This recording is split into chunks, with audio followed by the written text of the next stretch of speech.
And that breaking news here at 6 today, the future of the late night show Jimmy Kimmel Live is in jeopardy. Good evening once again, everyone.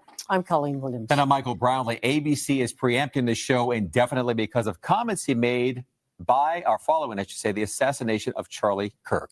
NBC4's Conan Nolan joins us live from the newsroom. Conan, that announcement is sending shockwaves through Hollywood tonight. It is, Colleen, and it deserves a little bit of a backstory. Prior to the news conference on Tuesday that delineated the evidence against the assassin, the alleged assassin of Charlie Kirk, there was a narrative over the weekend that perhaps this man, Tyler Robinson, was actually a supporter of President Donald Trump. In fact, there were those who believed he was part of the ultra-right wing who considered Charlie Kirk to be too liberal, that he was too accommodating to political moderates and leftists. That turned out not to be the case. But in between that wording on the internet and what happened on Tuesday with the announcement of the evidence, it appears that Jimmy Kimmel bought into what was being said online, and that led to the monologue that is in dispute on Monday night. The controversy stemmed from this joke during Monday night's monologue on the Jimmy Kimmel Live show taped on Hollywood Boulevard. It regarded not slain political activist Charlie Kirk, but Tyler Robinson, the 22-year-old man accused in Kirk's murder. We hit some new lows over the weekend with the MAGA gang desperately trying to characterize this kid who murdered Charlie Kirk as anything other than one of them and doing everything they can to score political points from it. You can see how hard the president is taking this. My condolences on the loss of your friend Charlie Kirk. May I ask, sir, personally, how are you holding up over the last day and a half, sir? I think very good. And by the way, right there, you see all the trucks? They've just started construction of the new ballroom for the White House. Yes. He's at the fourth stage of grief, construction. The day following the monologue, prosecutors in Utah County, Utah, indicated that the killer was not a supporter of President Donald Trump, but rather of the political left, and viewed Charlie Kirk as an enemy of the trans and gay movements. Today, the Nexstar Media Corporation, which is in need of FCC approval for a $6.2 billion merger with the media company Tegna, issued a statement saying it strongly objected to Kimmel's comments and was going to replace the show with other programming in its ABC-affiliated markets. ABC Television announced it is suspending airing of the program indefinitely. FCC Chairman Brendan Carr, on conservative commentator Benny Johnson's podcast, threatened to take action against ABC for Kimmel suggesting that Kirk's killer was a Trump supporter.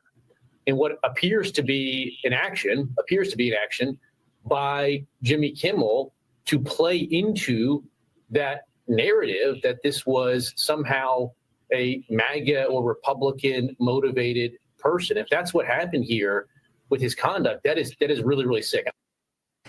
Meanwhile, I'm going to pause the video there. There's a lot going on here, ladies and gentlemen. There is a lot going on here. And to be honest, what we're seeing here right now is that free speech is not exactly free speech anymore. The game has changed. All right. I said the game has changed because when you start intertwining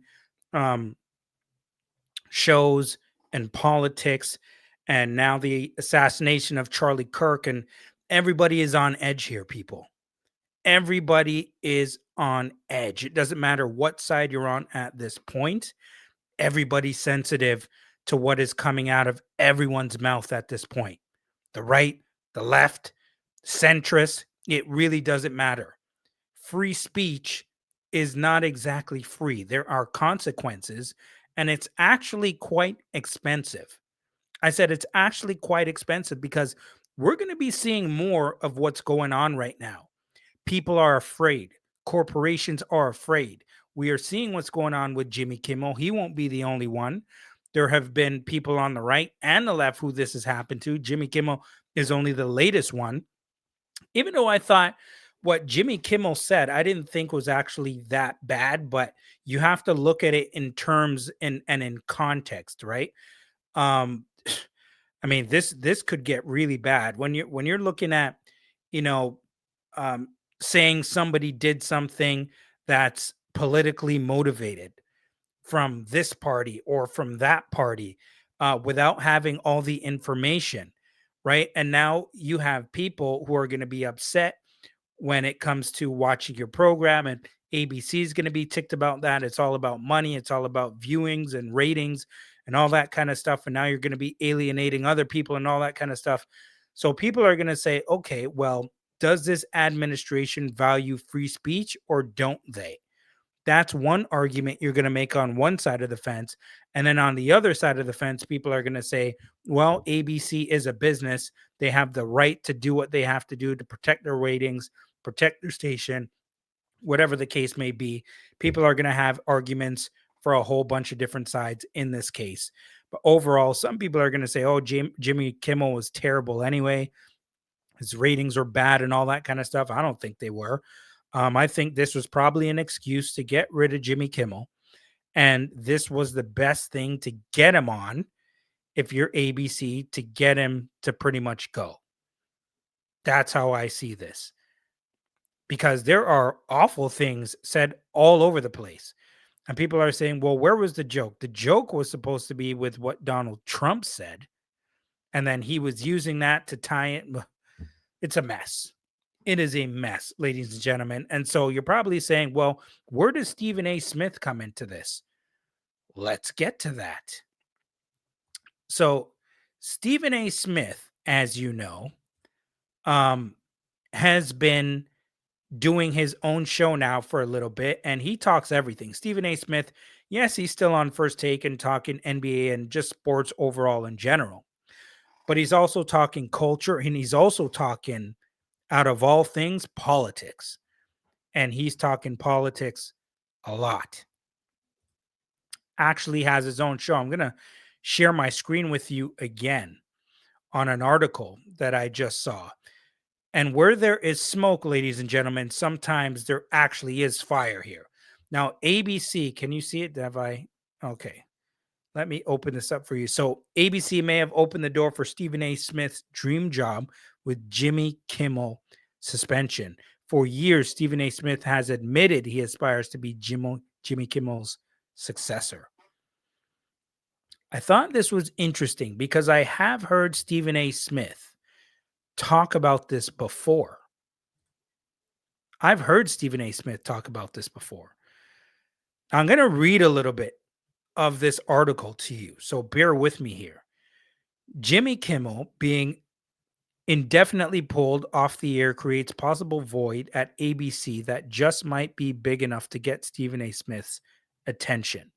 Okay? Wednesday afternoon, ABC made surprising decision to remove Kimmel's popular late night show from their schedule indefinitely in response to Nexstar Media announcing it would preempt the program on its TV station. Nexstar made an announcement after Donald Trump appointed FCC Chair Brendan Carr took issue with comments Kimmel made on his show Monday night, where the late night show host said the MAGA gang was trying to score political points from the shooting of Charlie Kirk. Nexstar is currently seeking FCC approval of a $6.2 billion merger with Tegna. Now, while the cause of Kimmel being pulled from ABC's lineup is undoubtedly concerning from a constitutional free speech perspective, there is still a void to fill. Whether that void is temporary or permanent remains to be seen. Either way, it's a void that Stephen A. Smith will likely take note of. Now, Stephen A. Smith does, okay, let me read to you this. Currently, Smith hosts First Take every weekday morning, obviously, which we know, a daily Sirius XM show for Mad Dog Sports Radio in the early afternoon. He has his YouTube show 3 nights a week, a weekly show on Sirius XM's POTUS channel. That's his news show. That's all politics. And somehow he still finds the time to make regular appearances on cable news channels. If Smith has any real interest in succeeding Kimmel, something will have to give. The point, ladies and gentlemen, is this. At this point, Stephen A. Smith is probably in the perfect situation right now if he wants to get to late night TV. He really does. And Stephen A. Smith has a large following. He's a bit of a centrist. He never really picks a side. He's always in the middle. for the most part, I would say.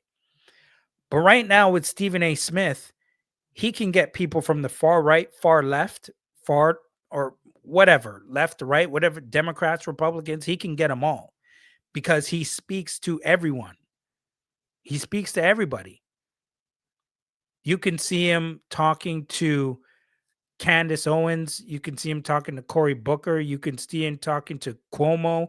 You can see him talking to who else was it? Ben Shapiro. You can see this man talking to everybody on any side of the fence. And I think that's more of what you're going to start seeing. Because, like I mentioned, this is about ratings. You need to see people who are objective. That's what people want to see, especially if you're one of these big ass corporations, somebody like ABC, massive media. That's what they're going to start going towards. If it's going to work or not 100% sure. I mean, it's a little bit different than guys who are on YouTube and having your own show and all that kind of stuff. It's different, right? When Stephen A. Smith has his own show, yes, I'm sure he has a producer and people that he works with. But for the most part, he's going to be calling the shots there. He's going to be getting the guests that he wants. He's going to be talking about the things that he wants to be talking about. When you have a bunch of producers and directors and all this kind of stuff on TV, it's a bit different. You got to follow rules. You got to follow orders. They're going to get guests that, yeah, you want to speak to, but it probably wouldn't be at the front of your list. What I'm saying is you're going to have to do things differently. And we all know that media and television right now is taking a shift. Things are going in different directions. People want to see more rawness now. And that's why all these shows and podcasts are becoming very big deals, because the game, the landscape has changed. It's just the way it is, and you got to be able to change with it. And if you don't change with it, you're going to be left behind. I tell people all the time, from a guy who's been behind the scenes and seeing people who work in television, being behind the scenes, what you see and you hear, it's very different than what you think. It's very different than what you think. It is all about ratings. It is all about ratings. And what you're used to seeing with, especially if you look at news networks, right? You would see, a Fox News or a CNN. Why do you think they have people from the opposition a lot of the times in regard to their mindset, right? You look at Fox, a lot of them are conservative, Republican, and now they're inviting guests who are more liberal and Democrats to have that conversation. And the same thing with CNN, right? You look at a show like Abby Phillips, and then you look at Scott Jennings. To me, that show is more entertaining than it was before, because now you have both sides and you want to hear and see how they go back and forth and let everybody give their interpretation, or you let everybody give the way that they feel, what their vantage point is, and see what you can learn or what comes out of the discussion. That's just more of what it's turning into right now. That is the landscape. And so overall, I don't like what happened to Jimmy Kimmel. I really don't, because it's like I mentioned to you, free speech isn't exactly free speech anymore. And things are taking a turn. Things are changing. And we're going to see where this thing goes at the end of the day. So Stephen A. Smith, can he replace Jimmy Kimmel?